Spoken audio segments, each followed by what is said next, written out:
Victor Kowalski sat in his small apartment, staring at the stack of rejection letters on his coffee table. The morning sunlight streamed through his window, highlighting the dust on his old piano, the same instrument that had once made him famous across Europe. 10 years ago, Victor's name was printed on concert posters in golden letters. People would dress up in their finest clothes just to hear him play.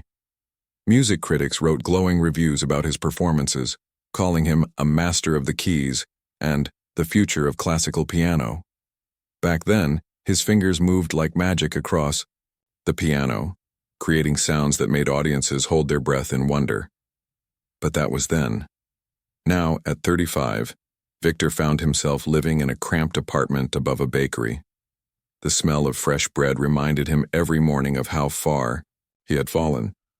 His agent stopped returning his calls months ago. The fancy concert halls that once fought over him now barely remembered his name. What went wrong? Victor asked himself this question every single day. He was still technically perfect. His fingers still knew every note, every chord, every complex passage that had made him famous. But something had changed in the music world. Younger pianists were getting all the attention now. They played with emotion, with passion, with something that Victor seemed to have lost along the way. The truth was, Victor had become a machine.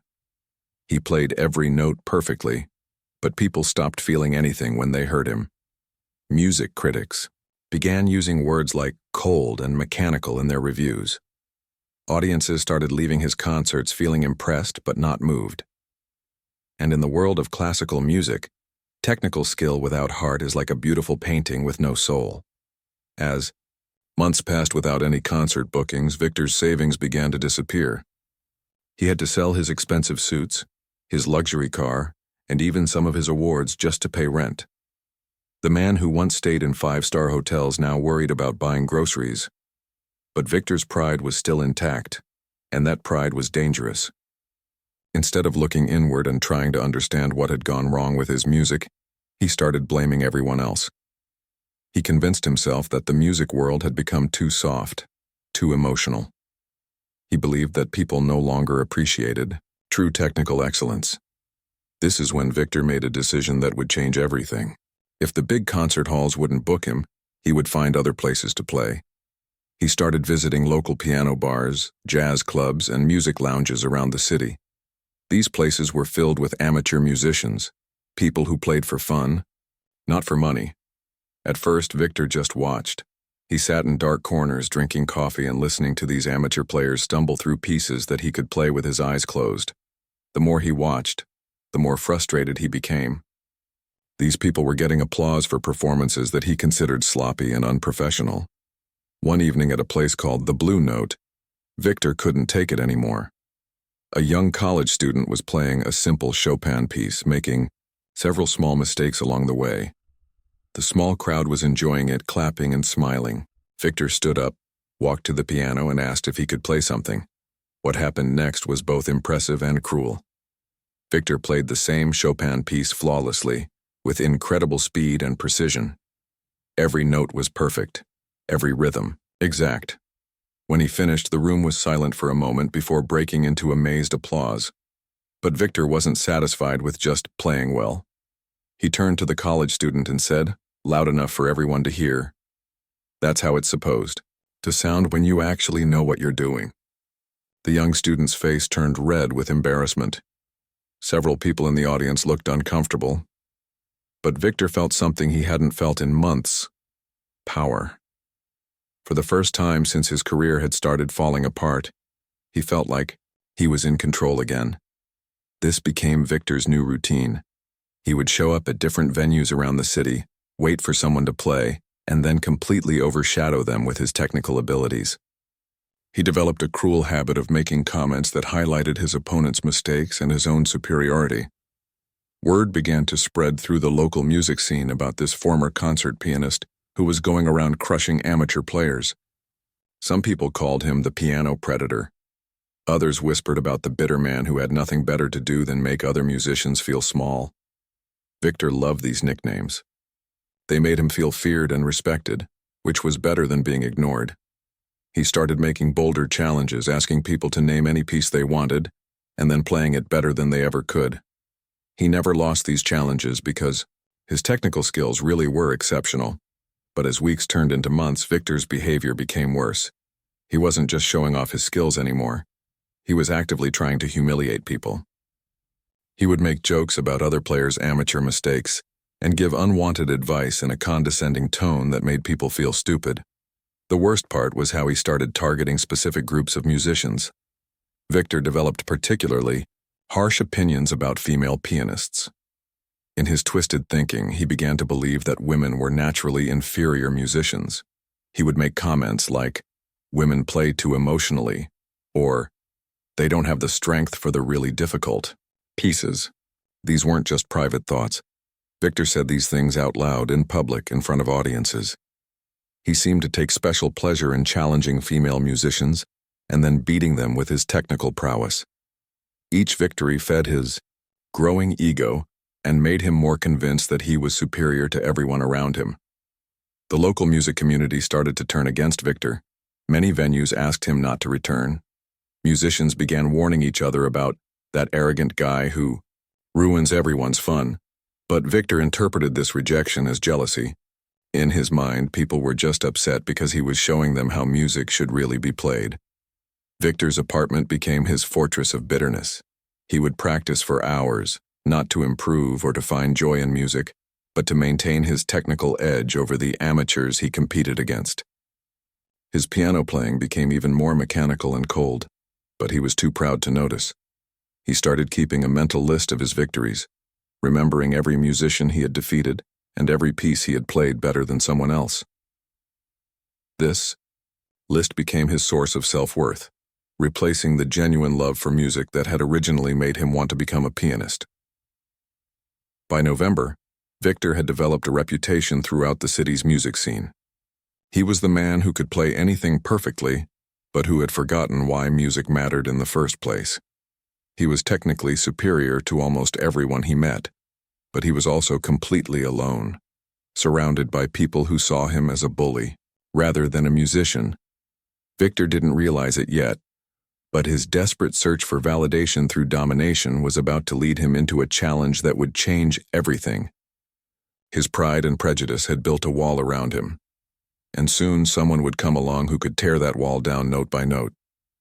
The stage was set for a confrontation that would reveal the difference between playing music and truly understanding it. Victor thought he was at the top of his game, but he was about to learn that real musicianship goes far deeper than perfect technique.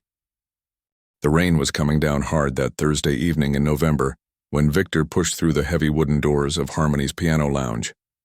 Water dripped from his old coat as he looked around the dimly lit room. This place was different from the cheap bars he usually visited. Harmony's attracted serious musicians, people who actually knew good music when they heard it.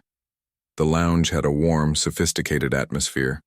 Soft lighting created intimate shadows around small tables where people sat quietly, nursing their drinks and listening to whoever was playing the beautiful black grand piano in the center of the room. The walls were covered with photographs of famous musicians who had played here over the years. This was the kind of place Victor used to perform at during his successful days. But tonight, Victor wasn't here as a guest. He was here as a predator, looking for his next victim. He ordered a coffee and found a spot near the piano where he could see and be seen. Within minutes, people started recognizing him. Word traveled quickly in the city's music circles, and everyone knew about the former concert pianist who went around challenging amateur players. "Look who decided to show up," someone whispered. "Wonder who he's going to embarrass tonight." Another person muttered. Victor pretended not to hear these comments, but inside, he felt a familiar rush of excitement. These people knew who he was. They feared his abilities. In his twisted mind, fear was the same as respect. A young man was playing a gentle jazz piece on the piano, his fingers moving smoothly across the keys. The music was pleasant, relaxing, and the small crowd was enjoying it. But Victor could hear every small imperfection, every note that wasn't quite right, every rhythm that was slightly off. When the young man finished, Victor stood up and began to clap slowly, loud enough for everyone to hear. "Not bad," he said with a patronizing smile. "Of course, that piece is supposed to be played in a completely different style, but I suppose not everyone can afford proper training." The room went quiet. The young pianist looked embarrassed and quickly moved away from the piano bench. Victor took his place without being invited. What followed was a technical masterpiece. Victor played the same jazz piece, but with perfect timing, flawless technique, and incredible complexity. He added runs and flourishes that the original pianist couldn't even dream of attempting.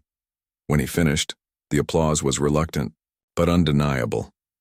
"That," Victor announced to the room, "is how you play jazz piano."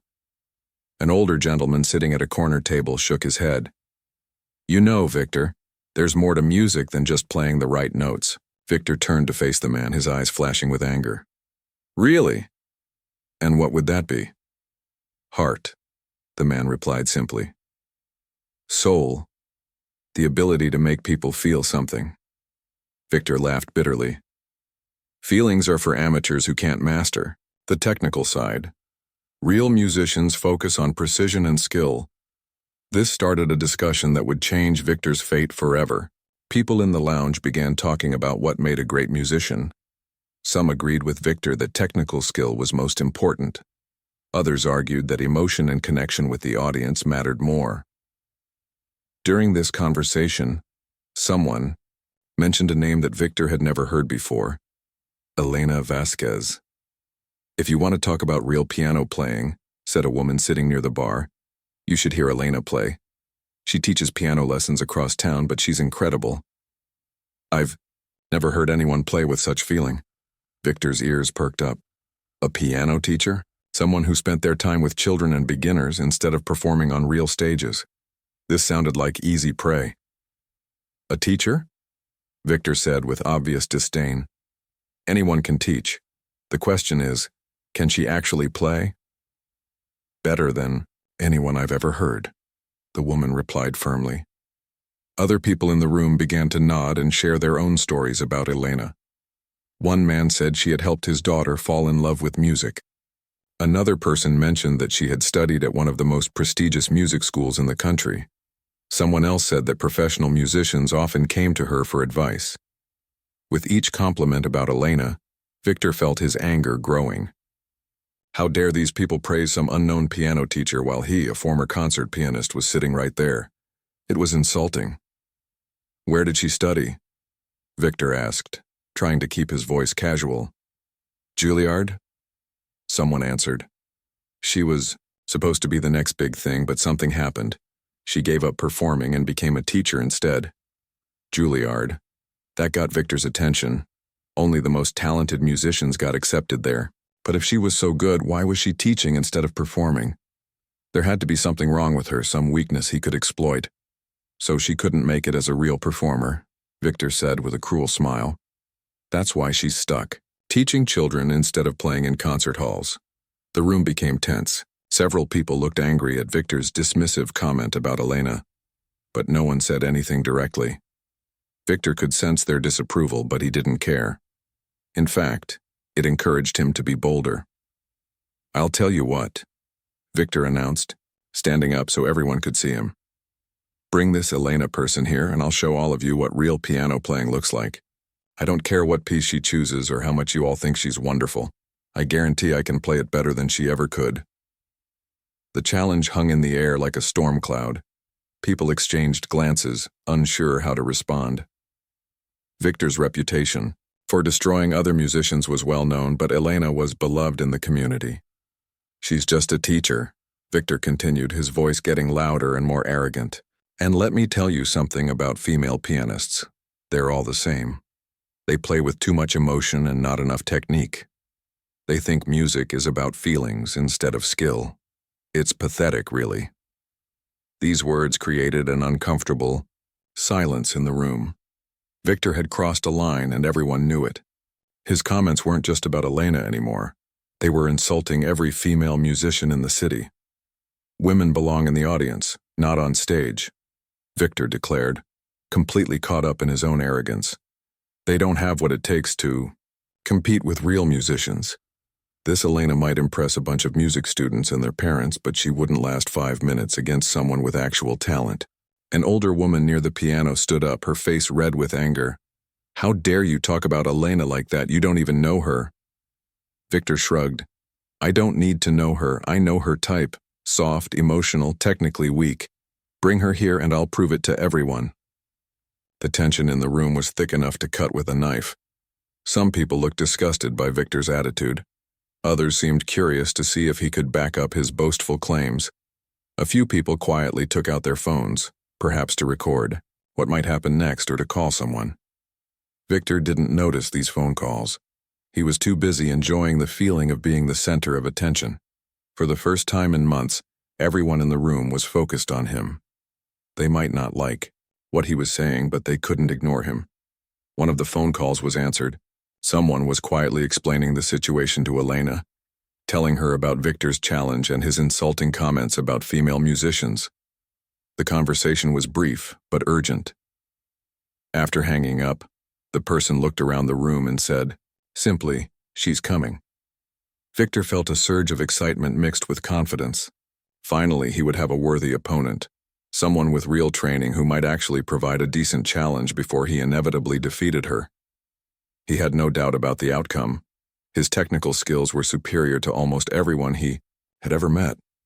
"Good," Victor said with a satisfied smile. "Tell her to bring her best piece. Tell her to practice on the way over if she needs to.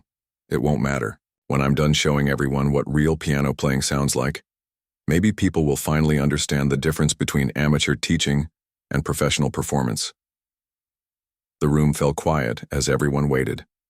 Victor used this time to stretch his fingers and mentally review some of his most impressive pieces. He was already planning his victory speech, already imagining how good it would feel to put this Elena in her place and show everyone that he was still the superior musician. But Victor had no idea what was coming through those doors. He had no idea that his challenge would backfire in ways he couldn't imagine. His pride and prejudice had led him into a trap of his own making, and soon he would learn that real musical talent comes in forms he never expected. The wait was almost over. Elena was on her way. The heavy wooden doors of harmonies opened slowly, and a hush fell over the entire room. Victor looked up from the piano where he had been practicing scales, expecting to see some ordinary piano teacher who would provide him with an easy victory. What he saw instead made his confident smile freeze on his face. A young woman entered the lounge, moving carefully with a white cane in her right hand. Her left hand rested gently on the arm of a man who appeared to be her brother, guiding her through the unfamiliar space. She had long dark hair and moved with quiet dignity, but what struck everyone immediately was obvious. She was completely blind. Victor felt his stomach drop. This couldn't be Elena. This had to be some mistake. The room had become so quiet you could hear the rain still pattering against the windows outside. "Elena?" called out the woman who had first mentioned her name earlier. "Yes, it's me," came the soft reply. Elena's voice was calm and gentle, with just a hint of a Spanish accent. "Miguel told me someone here wanted to meet me." Miguel, her brother, was a tall man in his 20s with kind eyes and protective body language. He scanned the room, clearly assessing the situation.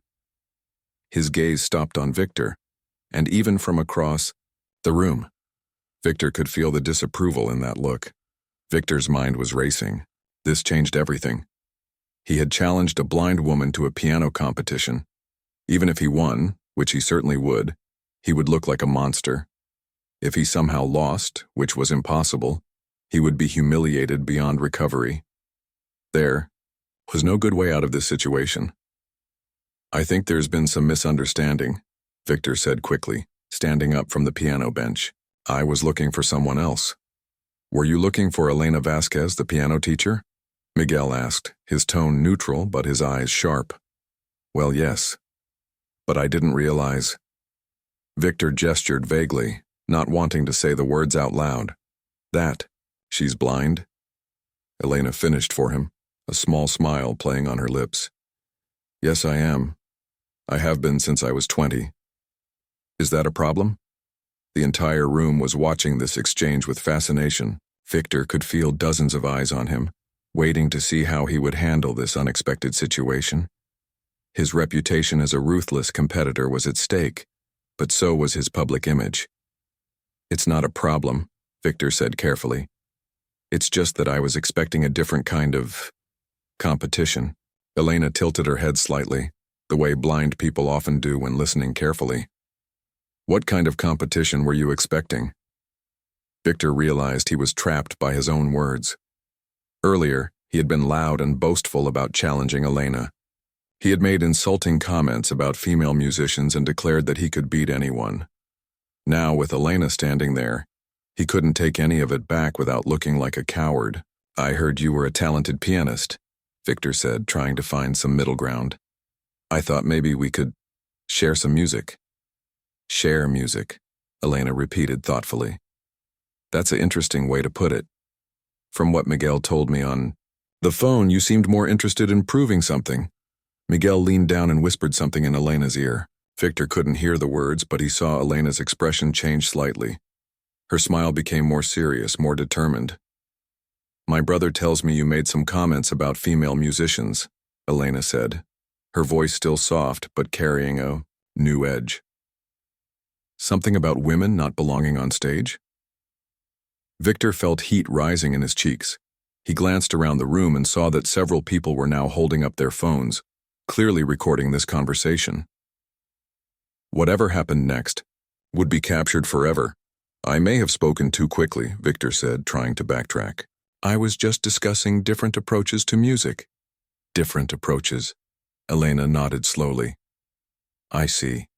And your approach is that women are naturally inferior musicians?" The question hung in the air like a challenge. Victor knew that anything he said would either make him look like a sexist bully or force him into a competition with a blind woman. Neither option was good for his reputation. But Elena wasn't finished. She moved carefully toward the piano, using her cane to navigate around chairs and tables. Miguel stayed close beside her, ready to help if needed. When she reached the piano bench, she ran her fingers lightly over the keys, not pressing them, but just feeling their position. "This is a beautiful instrument," she said to no one in particular. "A Steinway, if I'm not mistaken. Probably built in the 1960s, judging by the action of the keys." Several people in the room nodded in amazement. She had identified the piano's make and approximate age just by touch.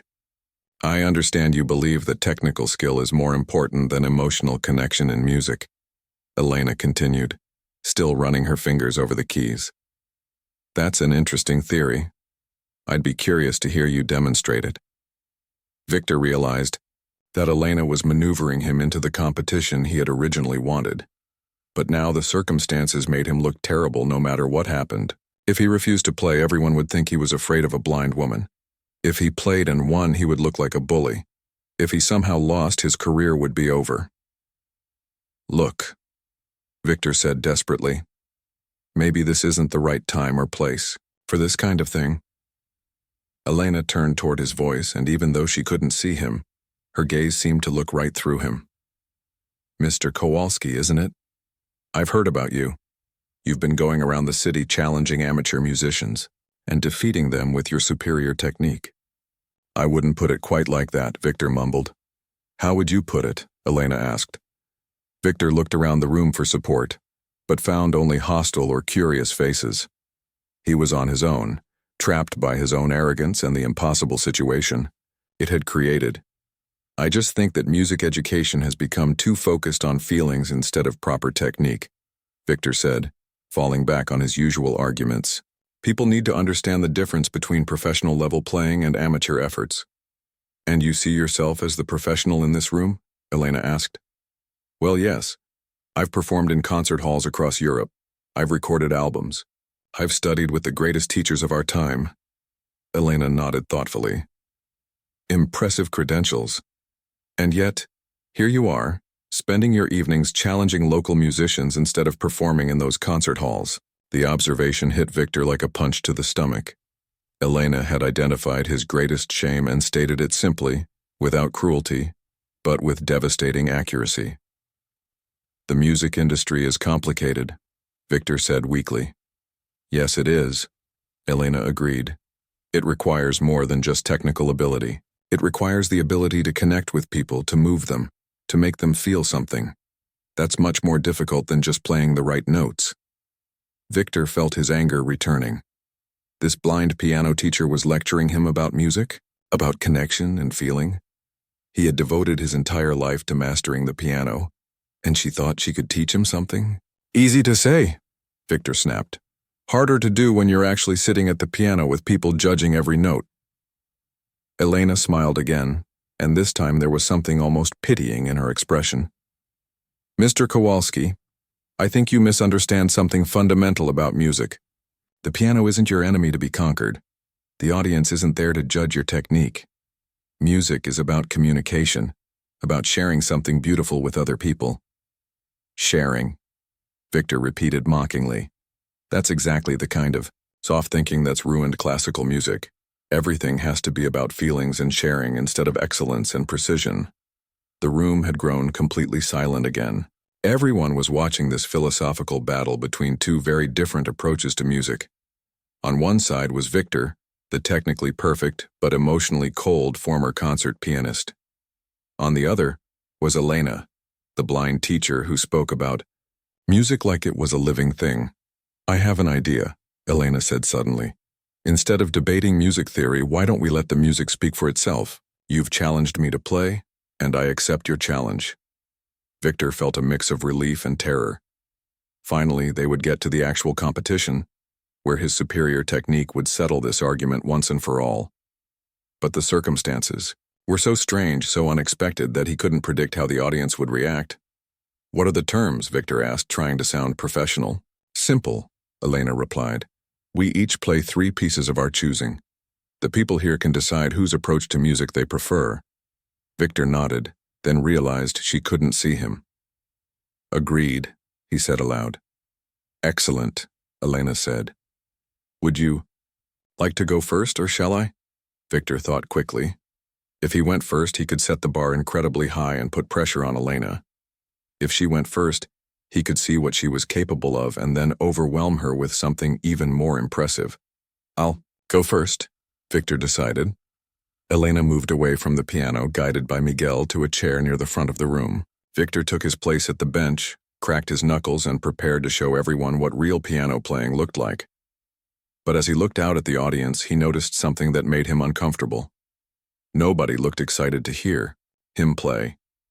Instead, they looked curious about what would happen next, like they were watching some kind of experiment rather than a musical performance.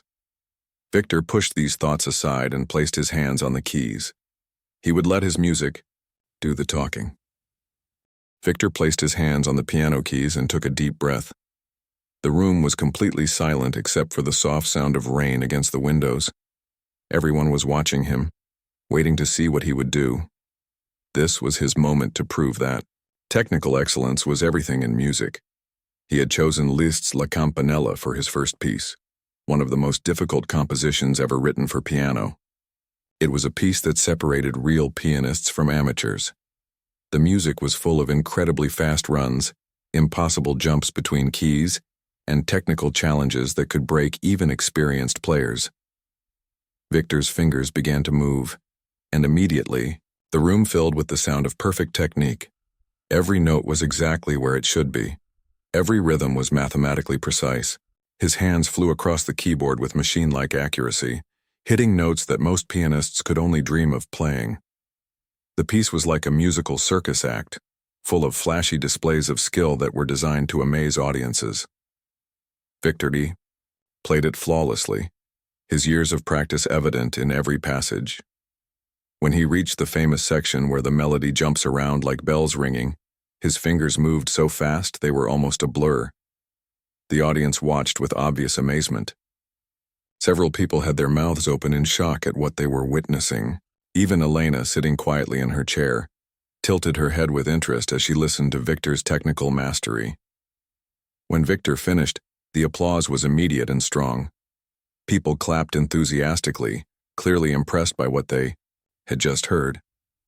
Victor stood up and took a small bow, feeling the familiar rush of satisfaction that came from showing off his superior abilities. That was incredible, someone called out from the audience. "I've never heard anyone play that piece so perfectly," said another voice. Victor smiled with satisfaction. This was going exactly as he had planned. Elena might be beloved by these people, but they couldn't argue with technical perfection. He had set the bar impossibly high, and there was no way a piano teacher could match what he had just demonstrated. Elena rose from her chair and made her way carefully to the piano bench. Miguel guided her around the tables and chairs, staying close in case she needed help. When she sat down, she spent a moment just sitting quietly, her hands resting in her lap. "That was beautifully played," Elena said to Victor, who was now sitting where she had been. "Your technique is absolutely flawless." Victor felt a surge of pride at the compliment, even though it came from someone he considered his inferior. Elena placed her hands gently on the keys, not pressing them down, but just feeling their position. She sat like this for several seconds, as if she was having a conversation with the piano that no one else could hear. Then she began to play. The piece she had chosen was Chopin's Ballade No. 1 in G minor, and from the very first note, something magical happened in the room. Where Victor had demonstrated technical perfection, Elena revealed something completely different, the soul of the music itself. Her playing wasn't just about hitting the right notes. Every phrase told a story. Every melody sang with emotion. She played softly at times, making people lean forward to catch every delicate sound. Then she would build to powerful climaxes that seemed to come from somewhere deep inside her heart. Elena's blindness, which Victor had seen as a disadvantage, actually seemed to enhance her connection to the music. Without the distraction of sight, she was completely focused on the sounds she was creating and the emotions they carried. Her whole body moved gently with the music, as if she and the piano were dancing together. The Chopin piece has sections that are gentle and romantic, followed by parts that are dramatic and stormy. Elena navigated all of these emotions with perfect understanding, making each section feel like a chapter in an emotional story. When she played the gentle parts, the room became so quiet, you could hear people breathing. When she reached the dramatic sections, several people gasped at the power and beauty of what they were hearing. But it wasn't just the emotion that was impressive. Elena's technical ability was also extraordinary. She played passages that were just as difficult as anything Victor had performed, but she made them sound effortless and natural, as if the music was flowing directly from her heart, through her fingers.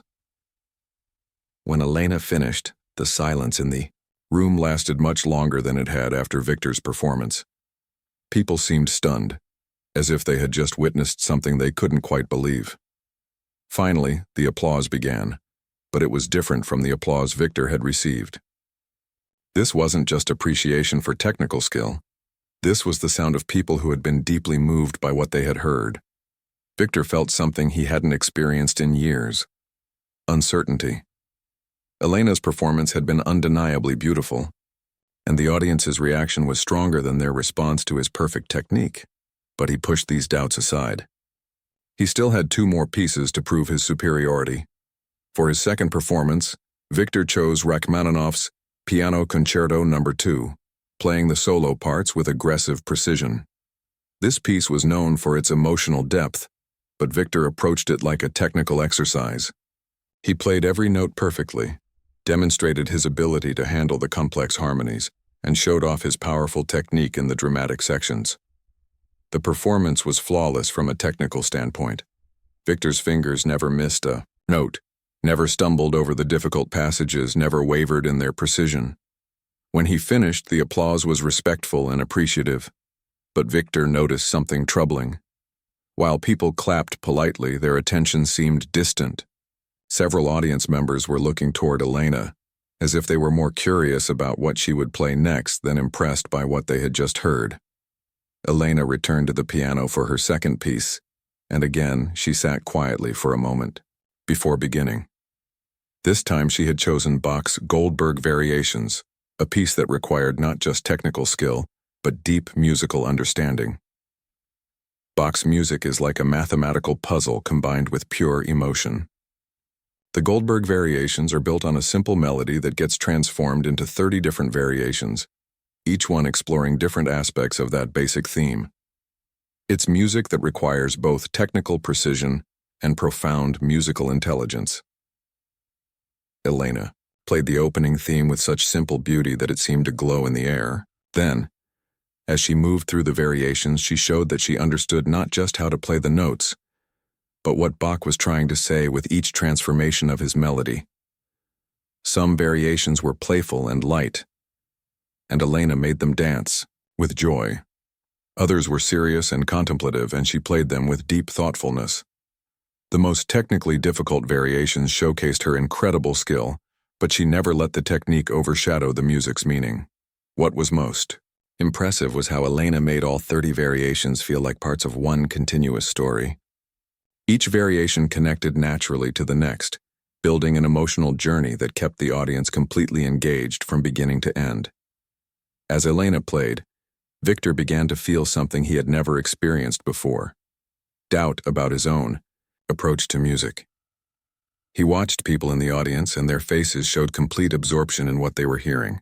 They weren't just impressed by Elena's skill, they were transported by her music. When Elena finished the Bach, the applause was longer and warmer than anything Victor had received. Several people were wiping their eyes, moved to tears by the beauty of what they had experienced. Victor stood up for his final performance, but his confidence was shaken. He had chosen Prokofiev's Piano Sonata No. 7, known as the Stalingrad Sonata. It was a punishing, aggressive piece that he hoped would overwhelm the audience with sheer force and complexity. Victor attacked the piano with everything he had. His playing was powerful, precise, and technically incredible. The Prokofiev Sonata is full of harsh, driving rhythms and complex harmonies that require tremendous skill to execute properly. Victor played it perfectly, demonstrating his ability to handle even the most demanding pieces in the classical repertoire. When he finished, he was breathing hard from the physical effort required by the piece. The applause was strong, and Victor felt some of his confidence returning. Surely Elena couldn't match the raw power and technical difficulty of what he had just performed. But as Elena prepared for her final piece, Victor noticed something in her expression that made him nervous. She looked determined, almost fierce, in a way she hadn't before. Whatever she was planning to play, she was approaching it with a new level of intensity. Elena sat at the piano and spoke to the room in a voice that was soft but carried clearly to every corner. "This final piece," she said, "is for everyone who has ever been told they don't belong, that they're not good enough, that they should give up on their dreams." She placed her hands on the keys, and Victor realized with growing alarm that whatever was about to happen would change everything. The room was completely silent, waiting to see how this extraordinary competition would end. Elena's final performance was about to begin, and Victor had the sinking feeling that he was about to learn something about music that all his technical training had never taught him. Elena sat at the piano bench, her hands resting quietly on her lap as the room held its breath. The atmosphere had changed completely from when the evening began. What started as Victor's arrogant challenge had transformed into something much deeper, a battle between two completely different philosophies of music. Victor watched from his seat, trying to calm his racing heart. Elena's previous performances had shaken his confidence in ways he didn't want to admit. The audience's reactions had been stronger for her emotional playing than for his technical perfection, and that reality was hard for him to accept. Elena turned slightly toward where Victor was sitting, even though she couldn't see him. When she spoke, her voice was calm but carried a strength that filled the entire room.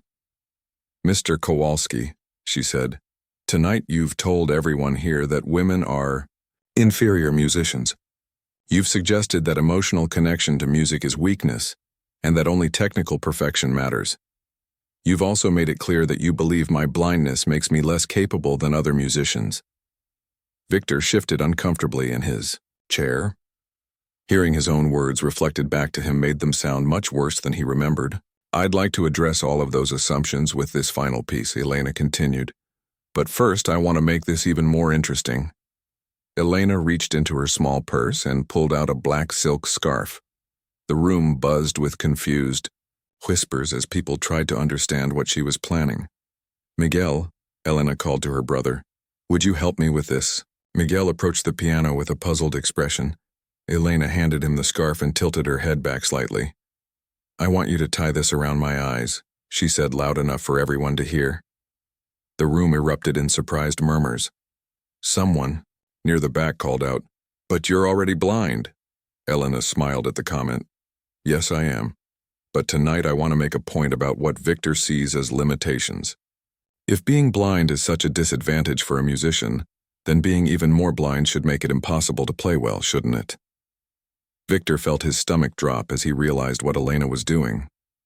She was creating a second layer of blindness, symbolically doubling down on what he had clearly seen as her weakness. It was a bold move that made his own challenge look small and petty.